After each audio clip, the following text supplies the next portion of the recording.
Hello all, welcome back to the channel. IPL 2026 fever అప్పుడే start అయిపోయింది. 10 teams, ఒకటే cup. ఈసారి ఎవరికి దక్కుతుంది? ఈరోజు మనం మాట్లాడుకోబోయే టీం గ్లోబల్గా వేరే లెవెల్ ఫ్రాంచైజీగా పేరు తెచ్చుకున్న team Sunrisers Hyderabad, SRH. SA20 లీగ్లో చూసుకుంటే ఎస్ఆర్హెచ్ ఫ్రాంచైజీది పూర్తి domination, back to back titles కొట్టారు. కానీ మన ఐపీఎల్కి వచ్చేసరికి లాస్ట్ 2 సీజన్స్లో వాళ్ళనుకున్నంత సక్సెస్ కాలేదు. మరి ఈ 2026 మినీ ఆక్షన్ తర్వాత ఎస్ఆర్హెచ్ స్క్వాడ్ ఎలా ఉంది, వాళ్ల ప్లేయింగ్ 11 కాంబినేషన్స్ ఏంటి, ఈసారి నిజంగానే రికార్డులు బద్దలు కొడతారా అనేది ఈ వీడియోలో డీటెయిల్డ్గా చూద్దాం. వీడియో ఎక్కడా స్కిప్ చేయకండి, చాలా ఇంట్రెస్టింగ్ పాయింట్స్ ఉన్నాయి. అలానే కొత్తగా చూస్తున్న వాళ్ళు ప్లీజ్ సబ్స్క్రైబ్ చేసుకోండి. ముందుగా మనం లాస్ట్ టైం ఎస్ఆర్హెచ్ చేసిన తప్పుల గురించి మాట్లాడుకోవాలి. లాస్ట్ టైం ఏమైంది? ట్రావిస్ హెడ్, అభిషేక్ శర్మ బ్యాటింగ్కి దిగుతుంటే ట్విట్టర్లో ఫ్యాన్స్ మధ్యలో ఒకటే ట్రెండ్, 300 లోడింగ్. వాళ్లు కూడా ఓవర్ ఎక్సైట్ అయ్యి ప్రతి బాల్ కొట్టేయాలి అన్నట్టు ఆడారు. కానీ క్రికెట్లో ఎప్పుడూ అలా జరగదు కదా. సరిగ్గా ఇదే పాయింట్ని ఎస్ఆర్హెచ్ కోచ్ డానియల్ వెట్టోరీ కూడా ఓపెన్గా ఒప్పుకున్నాడు. మేము కండీషన్స్ని రెస్పెక్ట్ చేయలేదు, అందుకే టోర్నమెంట్లో దెబ్బతిన్నాము అని క్లియర్గా చెప్పాడు.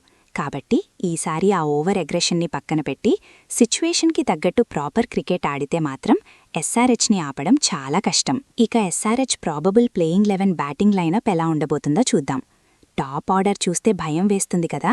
ట్రావిస్ హెడ్, అభిషేక్ శర్మ, ఇషాన్ కిషన్, ఈ ముగ్గురూ కూడా high risk high reward players. వీళ్లలో ఏ ఒక్కరు క్లిక్ అయినా ఆ రోజు స్కోర్ 250 దాటేస్తుంది అనడంలో ఎలాంటి డౌట్ లేదు. కానీ ప్రాబ్లం ఏంటంటే ముగ్గురూ అటాకింగ్ ప్లేయర్సే. ఒకవేళ అభిషేక్కి ఫామ్ లేకపోతే అప్పుడు ఇషాన్ కిషన్ అయినా నిలబడి ఆడాలి. అందరూ ఒకేసారి అవుట్ అయితే మాత్రం టీం కష్టాల్లో పడుతుంది. ఇక మిడిల్ ఆర్డర్కి వస్తే నంబర్ 4లో నితీష్ కుమార్ రెడ్డి, టీంకి స్టెబిలిటీ ఇచ్చే ప్లేయర్ ఇతనే. నంబర్ 5లో హెన్రిచ్ క్లాసెన్. అయితే ఇక్కడ క్లాసెన్కి సంబంధించి ఒక చిన్న కన్సర్న్ ఉంది. తను రీసెంట్గా డొమెస్టిక్ క్రికెట్ పెద్దగా ఆడలేదు, కొంచెం మ్యాచ్ ప్రాక్టీస్ తక్కువైంది. కానీ క్లాసెన్ ఫామ్లోకొస్తే ఏ బౌలింగ్ అటాక్ అయినా నాశనమైపోవాల్సిందే. నంబర్ 6లో లియం లివింగ్స్టోన్. ఇతను పక్కా మ్యాచ్ విన్నర్ అండ్ బౌలింగ్లో లెగ్ స్పిన్, ఆఫ్ స్పిన్ కూడా వేయగలడు. ఇక బ్యాకప్స్ చూసుకుంటే ఒకవేళ ఫామ్లో లేకపోతే కమిందు మెండిస్ ఉన్నాడు. మెండిస్ స్పెషాలిటీ ఏంటంటే left arm spin and right arm spin రెండూ వేయగలడు.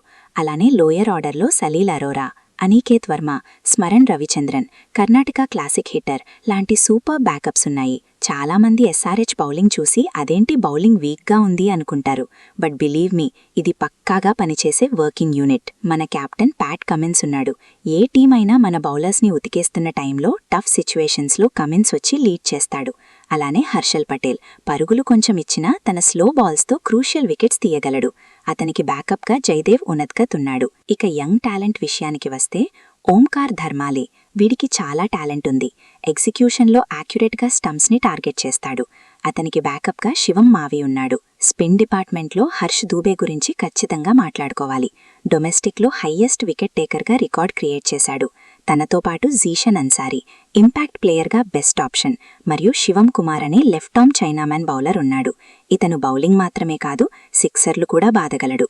సో మొత్తం స్క్వాడ్ని చూశాక ఎస్ఆర్హెచ్ స్ట్రెంగ్త్స్ అండ్ వీక్నెసెస్ ఏంటో ఫైనల్గా అనలైజ్ చేద్దాం. వీక్నెస్ ఆన్ పేపర్ చూస్తే బౌలింగ్లో పెద్దగా అనుభవం లేని ప్లేయర్స్ ఉన్నారు. ఓంకార్, అన్సారీ, దూబే. అలానే బ్యాటింగ్లో అభిషేక్ శర్మ, క్లాసెన్ ఫామ్ మీద టీం బాగా డిపెండ్ అయ్యింది. స్ట్రెంగ్త్స్ వీళ్ల బెస్ట్ స్ట్రెంగ్త్ వీళ్ల బ్యాకప్స్ అండ్ ఫ్లెక్సిబిలిటీ. ఒక కాంబినేషన్ ఫెయిల్ అయితే మొత్తం టీంని మార్చేసి బ్రైడన్ కార్స్, జాక్ ఎడ్వర్డ్స్ లాంటి వాళ్లని తీసుకొచ్చి వేరే వ్యూహంతో దిగగలరు. ఏ టీమైనా ఒకే ప్లాన్తో వెళ్లి అది ఫెయిల్ అయితే కుప్పకూలుతుంది. కానీ ఎస్ఆర్హెచ్కి ప్లాన్ బి, ప్లాన్ సి కూడా రెడీగా ఉన్నాయి. నేను చెప్తున్నాను కదా, వీళ్ల వీక్నెస్ 30% ఉంటే స్ట్రెంగ్త్ 70% ఉంది. ఫైనల్గా స్ట్రాటజీ గురించి మాట్లాడుకుందాం. లాస్ట్ టైం హైదరాబాద్ పిచ్ ఒక బ్యాటింగ్ హైవేలాగా ఉండేది. కానీ ఈసారి అలా ఉండకపోవచ్చు. పిచ్ని కొంచెం స్లో చేసి టర్నింగ్ ట్రాక్లా మార్చే ఛాన్స్ ఉంది. ఎందుకంటే ఎస్ఆర్హెచ్లో క్వాలిటీ స్పిన్నర్స్ ఉన్నారు. Harsh Dubey, Mendis, Zeeshan, Livingstone. Pitch slow అయితే వాళ్ళు ఈజీగా మ్యాచ్ని కంట్రోల్ చేస్తారు. మై ప్రెడిక్షన్, ఈ టీం ఆన్ పేపర్ చాలా డేంజరస్గా కనిపిస్తోంది. టోర్నమెంట్లో ఫామ్ని క్యారీ చేస్తే చాలు, వీళ్లు ప్లేఆఫ్స్కి వెళ్లడానికి 65% ఛాన్స్ పక్కాగా ఉంది అని నా గట్టి నమ్మకం. మరి మీరేమంటారు? ఎస్ఆర్హెచ్ ఈసారి ప్లేఆఫ్స్కి వెళ్తుందా? Abhishek, Head, Kishan combination work out అవుతుందా? మీ కామెంట్స్ని కింద పంచుకోండి.